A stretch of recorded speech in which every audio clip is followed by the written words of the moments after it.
What is up, everyone? Welcome back to the channel. Real quick before we get started, if you're new to the channel and you like this kind of content, make sure to subscribe or give this video a thumbs up. It does greatly help out the channel for the various projects that are on this channel. This so far is kind of the biggest project that's taken over the last year or so to the channel versus the Mustang and anything else on the channel. So let's dive right into this. So by the title of this video, watch this before you buy, is if you've been following this build for the past month, or if you've seen videos on this 4Runner, you kind of understand where it is, where I've gotten it to. Basically, it's done. Basically, we talk about, I've talked about in the last video that I'm going to put a supercharger on this thing to kind of, finish it off, send it home kind of type thing. So we're still going to do that. But a build like this, this build can be used for overlanding. It could be used, for daily driving and more of an aesthetic look, which is what I primarily use it for. But, you can still use it for camping and stuff like that. But watch this before you buy, because a lot of people, they'll save up money for a, build, whether, say they want an F-150, a lifted F-150, a lifted Silverado, Tacoma, 4Runner, whatever it may be, whatever your heart desires.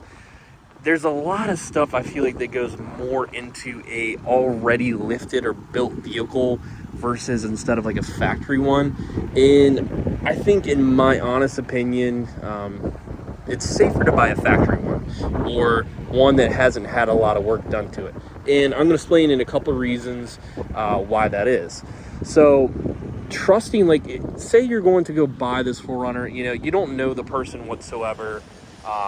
You don't know the history of the vehicle. You kind of just know, the description that's put on Marketplace, this and that's been done to it. I have all the receipts, the oil changes and the, fluids have been changed on the regular.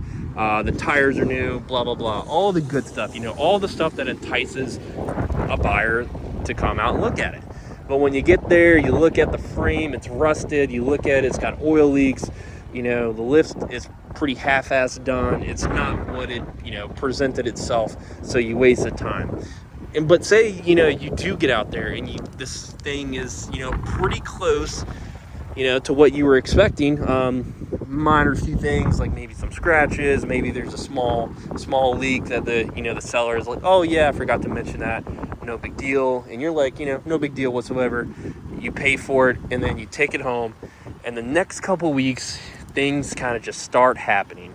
There's so much homework that has to go into something like this. That's why I believe in buying something that's kind of like, hasn't been really touched so far.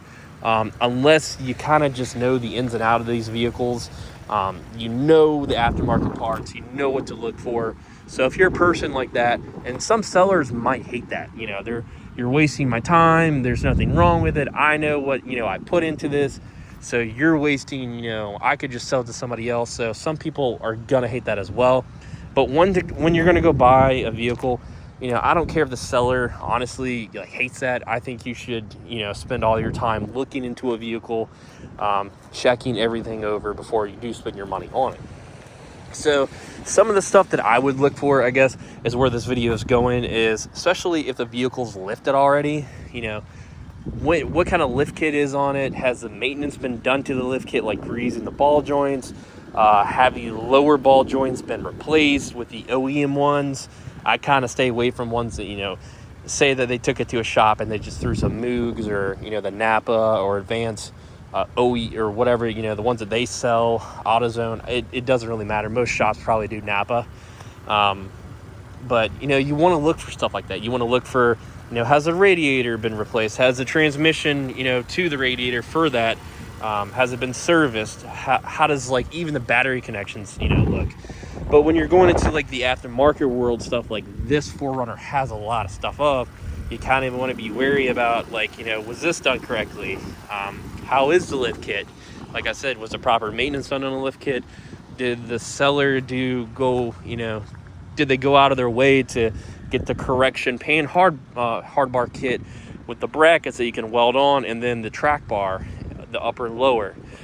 So yeah, to sum up this video, basically you could say, in my opinion, and it's probably the safer opinion, to go with is to buy a vehicle like a 4Runner or something like that, if that's what you're looking for, that hasn't really had a lot of work done to it aftermarket wise.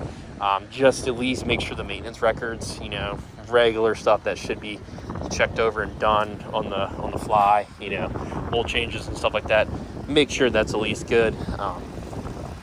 Other stuff you can get into, like the headlights. I had a shop professionally do this, or I guess if you want to call it professionally, but somebody that was very highly recommended, I would say more or less like that. They did a real good job of like cleaning stuff up, like stuff that I wanted cleaned up for the battery and stuff like that. So wire jobs are a big thing, like because I have the, you know, the TRD or Raptor grill, whatever you want to call it, the retrofit.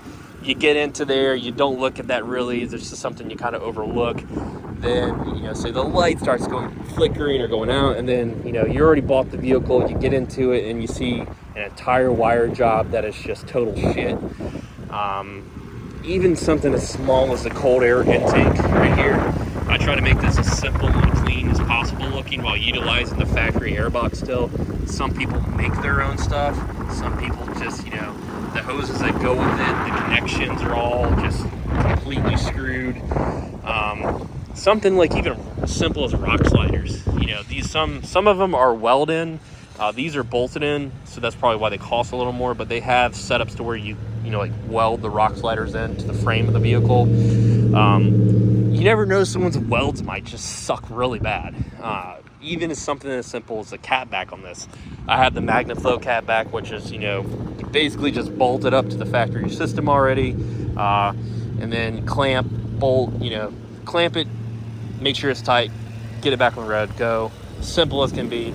Some crap like that, you know, you discover someone else's exhaust job, maybe they took it to a shop that just didn't know what the hell they were doing, stuff like that.